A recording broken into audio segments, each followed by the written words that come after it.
The Chicago Bears get a win against the Carolina Panthers. Who stood out the most in the game? Who were the studs? Who were the duds? We're going to talk about that on today's episode. We're also going to talk about recent comments from Stephen A. Smith in regards to Justin Fields, and we're going to dive into the mailbag. All that and more right after this.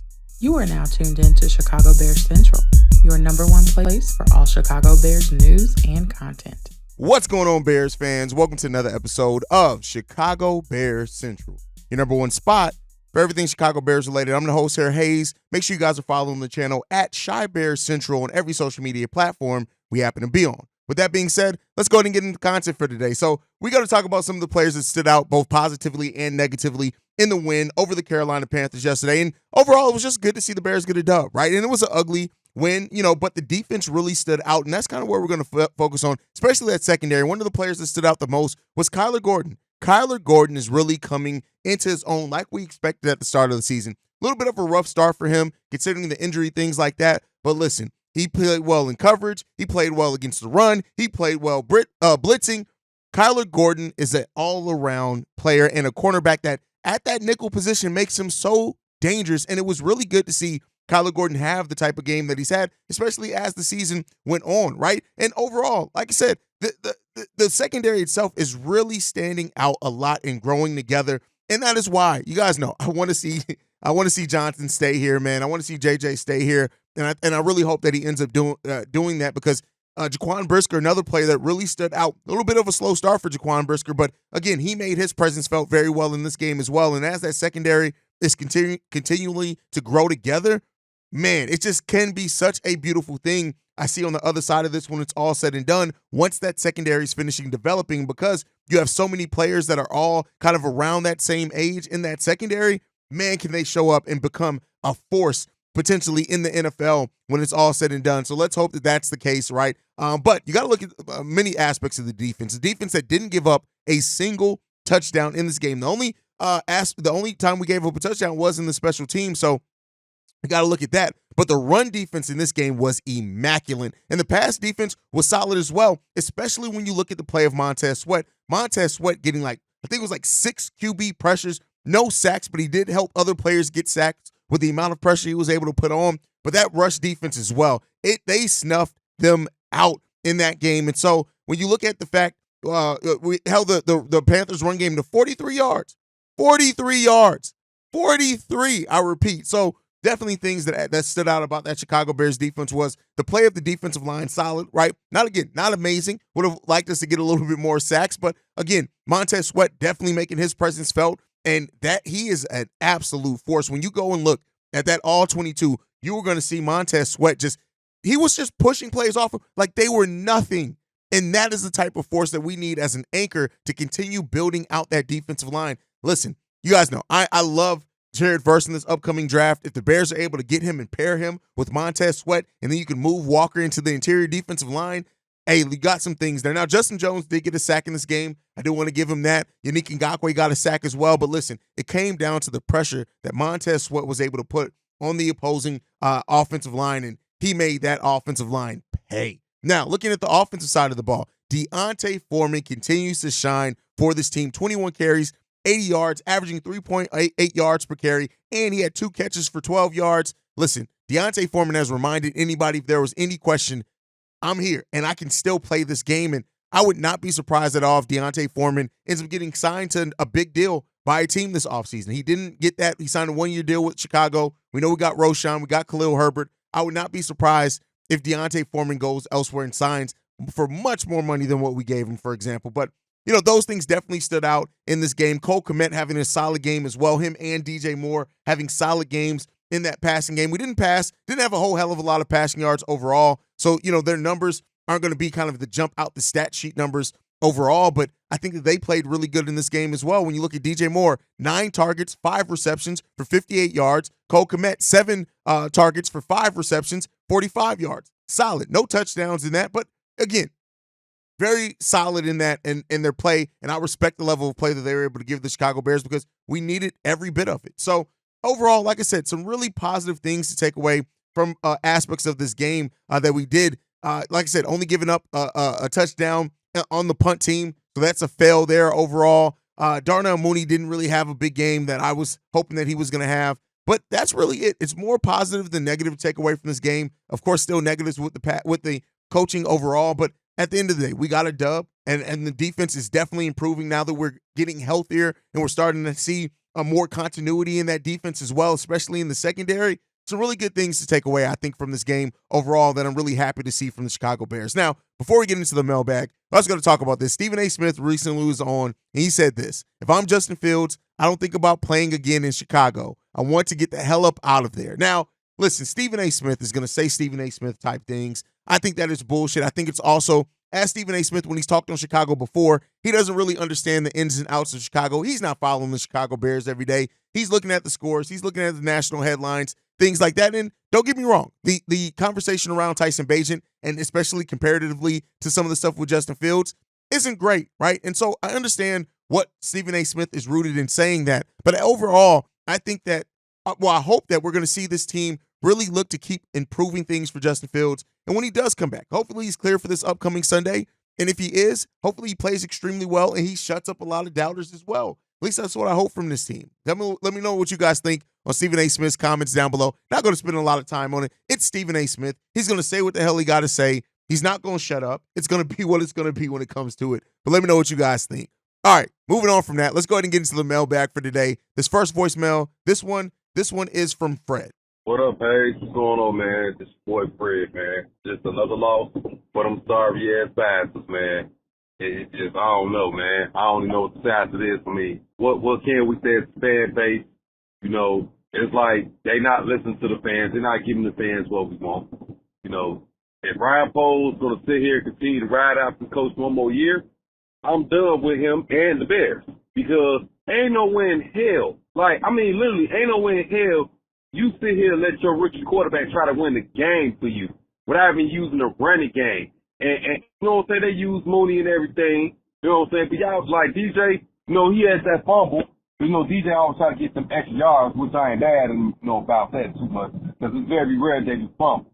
You know what I'm saying? But my thing is, man, you know, they keep talking about, Tyson is the one, he's the one. Like, come on, stop it. Like, that shit Boomer Esiason said, like, if Tyson Bagent win, how do you go back to Fields? Like, he's a fucking racist freak anyway. I never liked Boomer Esiason, never respected him anyway.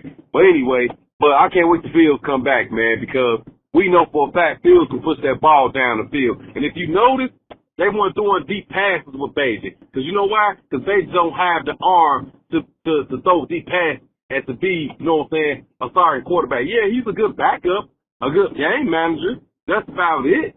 But for them to say somebody they want to draft another quarterback and trade Fields, like, stop it. You know what I'm saying? Fields need better coaching and a better O-line. And that O-line, oh my God, was just terrible. Like, it's like they get worse every game they play, man.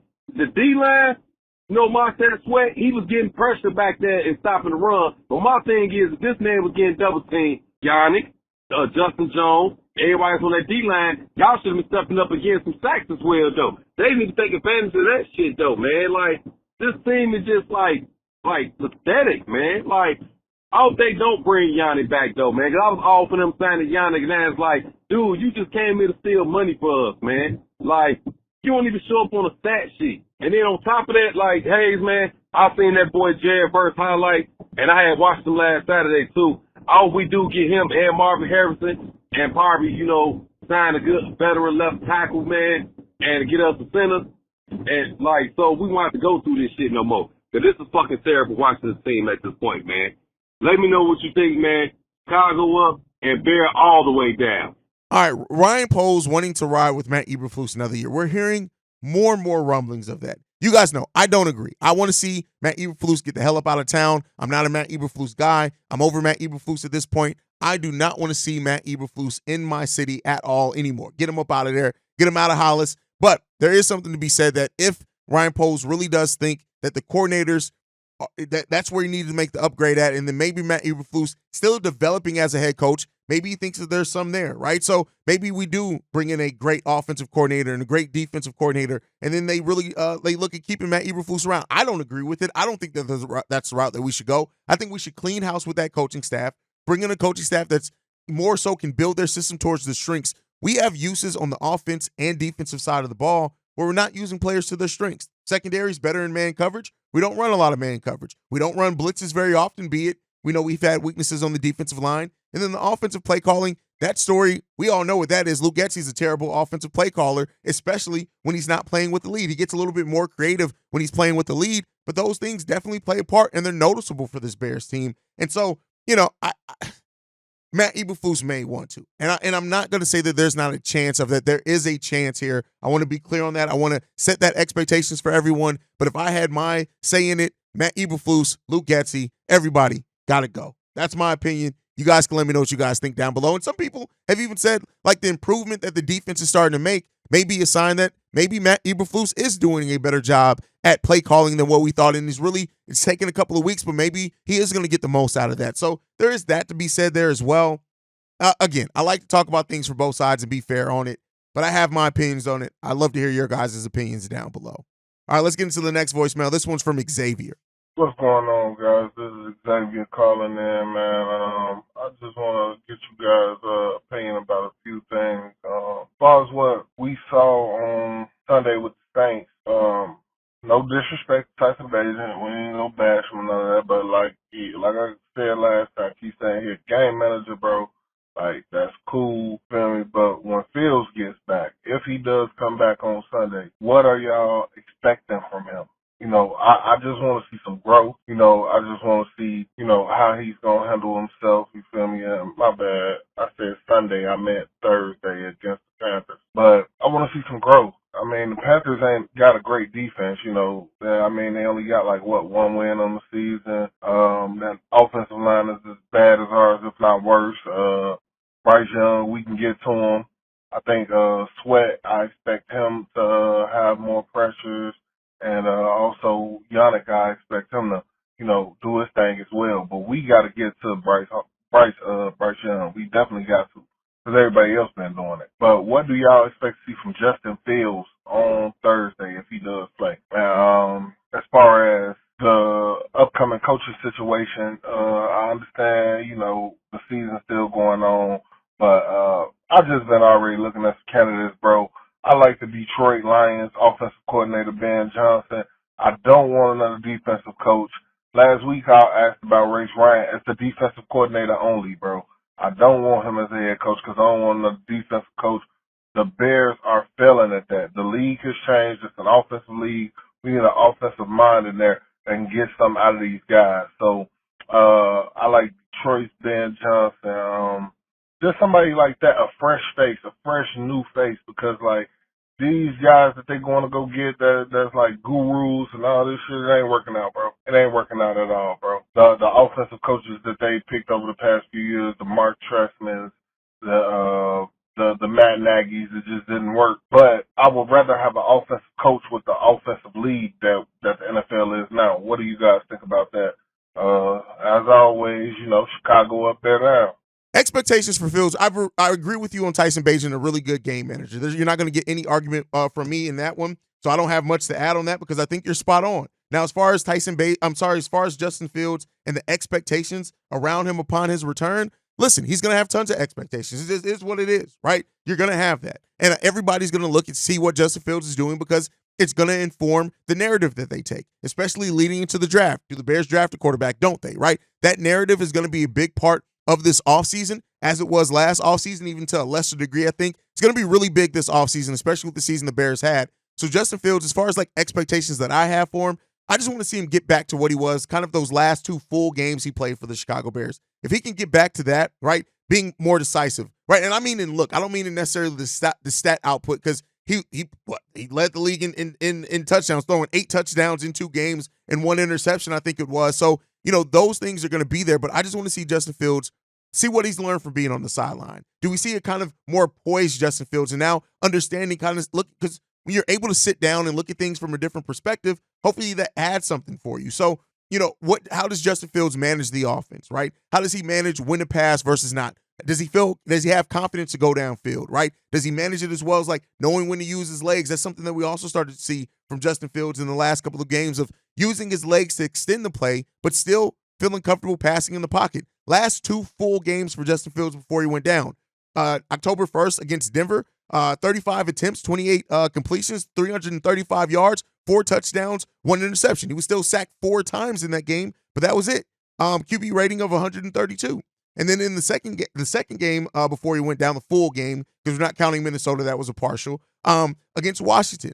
29 attempts, 15 completions, 51% completing percentage, 4 touchdowns, no interceptions, was sacked 3 times, right? He also had 11 carries and 57 yards in that game. So that's what we want to see Justin Fields get back to, playing what to his strengths and his natural ability, but also showing growth in that passing game and his ability to go downfield and pick apart defenses. So that's still the thing that you want to see. You know, I don't think he's going to come right back in and be immediately right back in rhythm, but you never know, especially with Justin Fields, who's a freak athlete. You never know with that one. All right, let's move into the next voicemail. This one's from Darius. What's going on, man? Darius from Dallas here. Still a little bit under the weather today, but I went back and watched that tape last night, and I just had to call in, man, again. I may have mentioned something about this before in the past, but we're still getting beat over the middle, okay? And I know I'm pretty sure, maybe you got some connections with some former players or some former DCs or coaches or something where you can ask them and find out when a team gets beat over the middle constantly, particularly on third down. What is it, a scheme thing? Is it a player thing? I can't follow. Can you just explain to me why on third down we're always 15 yards off the fucking cornerback? It could be 3rd and 5, 3rd and 7, and we're 10 yards off the cornerback. And every time we're getting beat with a quick slant over the middle. Fucking Chris Olave did it. Their tight end, I can't remember his name. Kid also plays quarterback. I can't remember his name, but he got in there on. I just don't understand. What is it? What is it? Because I would rather just be in cover one and just go man the whole game than to consistently get beat over the middle. And it's the only way that teams are beating us. Yes, our defensive running game has gotten better as far as stopping that. We have gotten so much better at that. And hopefully with Montez Sweat coming in, that'll help us where we can, the secondary will be all right too. But I'm just seeing the same shit over and over. Quick slant over the middle. And for the life of me, I can't figure it out. Is it a scheme thing? Is it a coaching thing? Because if it's a coaching thing, man, we're going to have to get somebody else in there. Because that's an adjustment that you should be able to go in at halftime and make as a coach. You should see on third downs, they're hitting us for quick slants over the middle. Okay, so I'm going to man up. We're not going to get right up in their grill, but we're going to be no more than 5 yards away from them, and we're going to play inside leverage, and we're going to force that sucker outside. I know that just from playing goddamn Madden, okay? So why the fuck can't Eberflus figure that out is what I'm trying to figure out, man. If he can't make small decisions like that, he's got to go on. That's an easy adjustment to make, man. Stop allowing your cornerbacks to play 10 yards off the ball. That should never be the case. It should never be the case unless it's third and long, 3rd and 15 or 20. But let me know what you think about that, man. That's the most frustrating part about watching this defense play football is the running game looks better. Of course, the pass rushing can get better. But those fucking quick slants over the middle, when you watch it Thursday, watch on third down, it's going to be a quick slant over the middle. I damn near want to throw my phone at the TV every time. But anyway, man, that's all I got to say. Texas up, bear down. Yeah, Darius left a voicemail on this before. Clearly, getting blown up in the middle is a big problem for Darius, and it comes down to the system that we run. We're zone heavy. If you know how to pick that apart, it's gonna get open in the middle, especially via slant routes. That's what you're gonna see. Now, hopefully, with the play of like Jack Sanborn and things, it starts increasing that. But that's just a nature of what this system is. And I think I said the same thing to you before. So don't be surprised. Like, I get it, Darius. That's your thing, and I'm not trying to knock you for that. But listen, getting blown up in the middle is what this system is going to do. Now, we can mitigate it some, but the middle is kind of always going to be susceptible in a way with how we just run our system. It just is what it is there. It's unfortunate. Hopefully we go to more man coverage, which I think could help eliminate that. But that's kind of right now the weakness of the team, much like with the Chicago Bulls, it's third quarters. With the Chicago Bears, it's third downs and giving up big plays, slant plays in the middle. It is what it is. All right, let's get into the next voicemail. This one's from Coach C. What's up, fellas? It's Coach C. Hey, I just want to run something by y'all real quick. Of course, we love everything y'all do, right? I think Chicago Cubs signing Craig Counsell is now going to put some added pressure on the Bears organization to make a change for Eberflus. Right now, they didn't give this guy so much time, and here we are, year 2, and the Bears have no identity of who they are. Bears need to go make that splash hiring right now. Move on for Eberflus. Sign Jim Harbaugh in the offseason. Bring him in. Let him restore the monsters of the Midway. Let him give the Chicago Bears an identity, again, of a tough-nosed football team. pulls you in the phone booth, punches you in the face again and again and again. That's how we play football in Chicago. Eberflus does not have that identity. Get Harbaugh in here. Let him get a staff in here. Let him develop skills. He has a record with it with quarterbacks like Colin Kaepernick, who can run, get out the pocket. He can tailor an offense to his skill set, and that's what we're missing with the Bears. Bears going to go get the splash hiring right now. Fire Eberflus. Get everything in writing to bring on Harbaugh as the coach of the Bears next year. Bring back your roster, add it, draft picks, and let's get it done. Chicago up and Bear down. I don't think the Cubs are going to put any pressure on the Bears. I get it in saying that we're in the same city, but I don't think that anything the Cubs do are going to put anything on pressure for what the Bears do. Completely different leagues, completely different things. I don't think that. Now, here's what I'll say.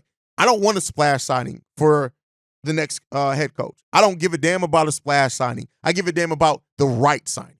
That's what I care about. Now, that's not to say that Jim Harbaugh can't be the best signing. I'm not saying that at all. I know I don't care about the Bears making a splash with who they sign as their next head coach. Whenever that does happen, I care about them getting the right head coach that's going to develop guys, build a winning culture, that type of stuff. That's what I care about. Splash or not. I don't care if the Bears hire somebody that nobody's ever even heard of. But if it brings the results that the Chicago Bears needs, that's what I care about. And you may have not meant that by splash signing as far as just going out and getting a big name, but I'm just saying my opinion on that. I don't care. I care not for splash signings. Go out and get the right guy to lead this team. Go out and get the right defensive coordinator. Go out and get the right offensive guy. Go out and get the right pieces that are going to get the most out of this talent that we do have here in Chicago that hasn't always been put in the proper situations.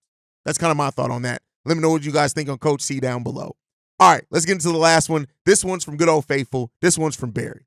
Hey, Bobby C-Dub. Fellas, hey, it's Barry here. So, fellas, I got two topics I want to cover, and then I'm going to bounce, okay? I'll make them quick. So, first topic of business is, hey, C-Dub, I know you're with me on this. Jack Sanborn, again, gets his opportunities, and he's lights out, guys.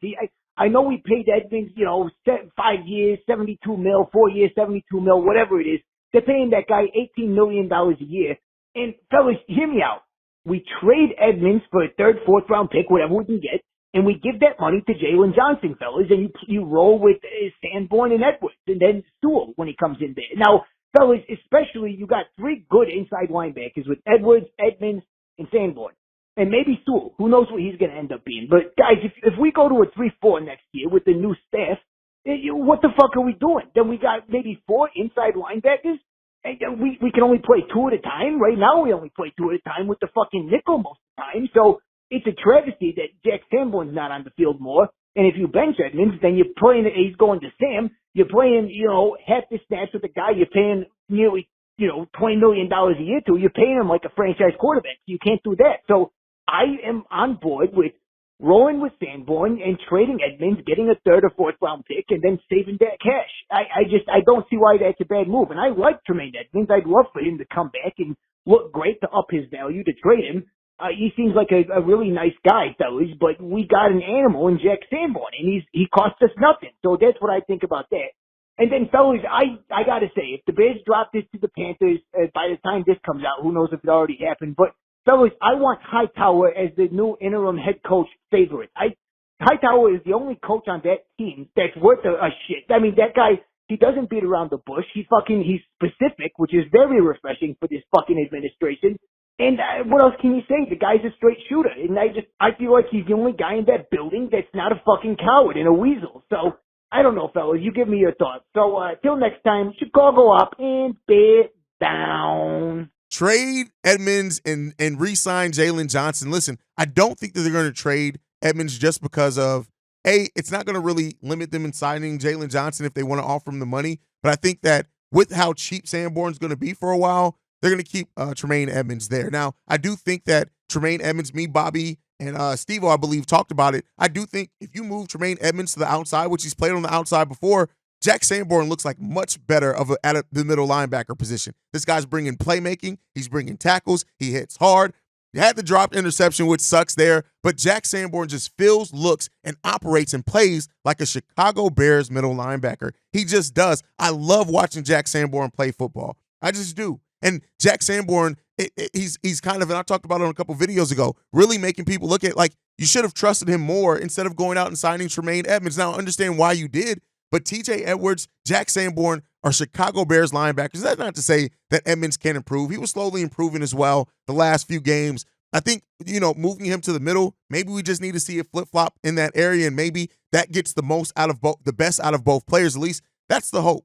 You guys can let me know what you guys think on that down below. But that's the time for today, guys. Make sure you guys are following the show at Shy Bears Central. You can send us any feedback, questions, comments, concerns, ChicagoBearsCentral@gmail.com. And lastly, if you want to leave a text message and our voicemail, the number to do so, 773-270-2799. And like I like to end every episode on, Chi-Town up, but bear down. Love you guys. Peace, y'all. This has been a presentation of the Break Media.